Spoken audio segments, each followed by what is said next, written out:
Crisis in America, Part 2. Government Shutdown, Reality.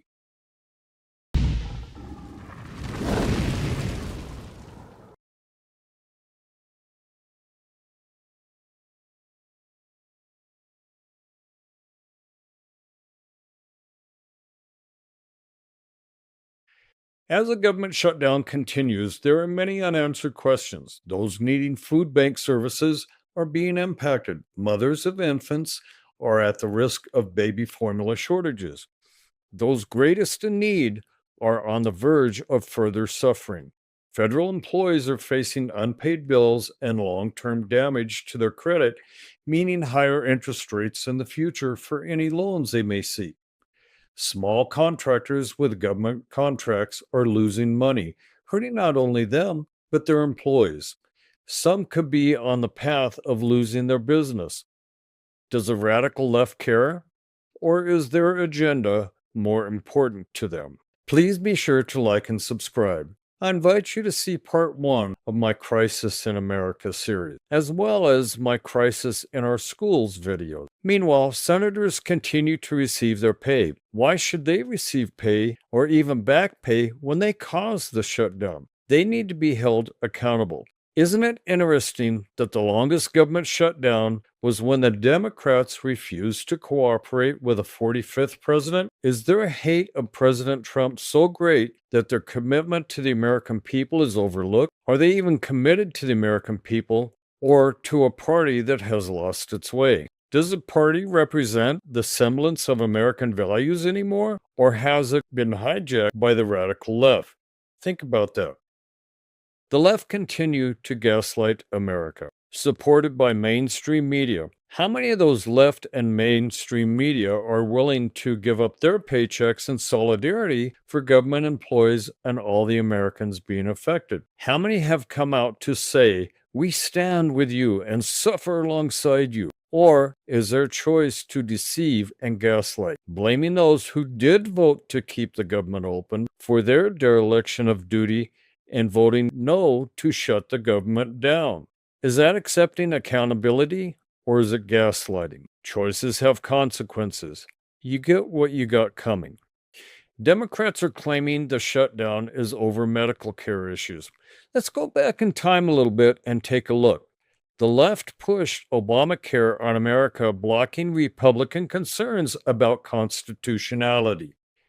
Remember, constitutionality.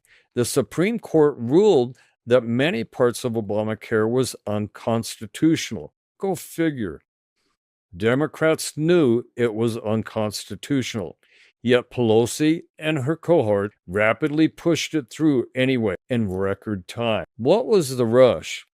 Oh yeah, much of it was unconstitutional, and the volume of it was unreadable because it was so thick. Kind of makes you wonder. And they want Americans to trust them?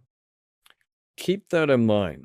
The rest of Obamacare has been mismanaged for the most part, with numerous incidents of fraud, overpayment, etc. That begs the question, did any Democratic politicians benefit financially from the abuse? Failing to maintain control of rising medical costs pushed onto working Americans? Sound familiar? What years and how many years did Democrats control the House or the Senate or both over the past 15 years? During their reign, what did they do to reduce medical costs for Americans? How much did they increase the deficit? How many programs did they add that have added costs to taxpayers? How much did they increase dependency on government programs? What did they do to maintain accountability of taxpayer dollars? Or were they too busy patting their own pockets with campaign contributions from big pharma, medical, and other lobbyists? Makes you kind of wonder. Follow the money, follow the corruption. What has been the revenues and the profits of pharmaceutical and medical companies over the past 10 to 15 years?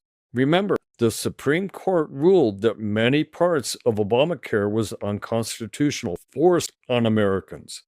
If Democrats force an unconstitutional health care on America, what do they have up their sleeves for 2025 and the future?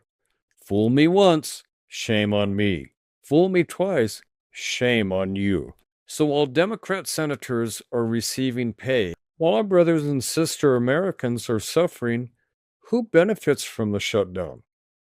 Why couldn't they extend spending to November 17th while they negotiated? These are the same politicians who said shutting down the government is not an option. What changed? This is democracy. And in a democracy, hostage tactics are the last resort for those who can't win their fights through elections, can't win their fights in Congress, can't win their fights for the presidency, and can't win their fights in the courts. A government shutdown of any duration would harm hardworking Americans and our economy. Why should we ask TSA officers to go without their hard-earned pay while they protect our airports? I'm a senator from Virginia. Some of the hardest effects of shutdown will be seen in my state. If the government shuts down, it will be average Americans who suffer most. Some who right now are trying to figure out how they're going to pay rent, how they're going to make mortgage payments, how they're going to keep college payments going, how they're going to keep the lights on, how they're going to keep food on the table. Had the government shut down, hundreds of thousands of people would have not gotten their paychecks.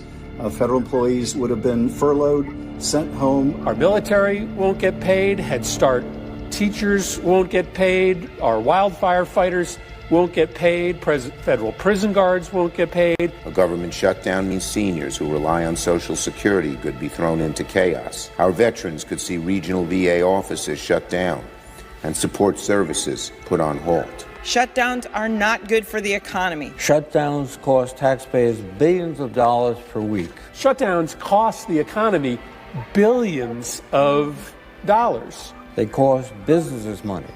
They could even cause a downgrade to the nation's credit rating.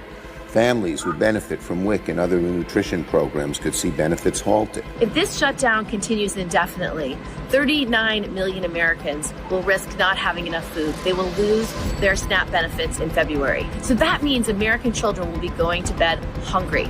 It's unacceptable. The longer that this shutdown goes on, the more Americans that will be affected. Critical services and our economy are being threatened with poison pill partisanship. Shutting down the government should not be a negotiating tactic. Hostage taking is all they have left, a last gasp of those who cannot cope with the realities of. Like I said, what changed? Aren't Americans being hurt now?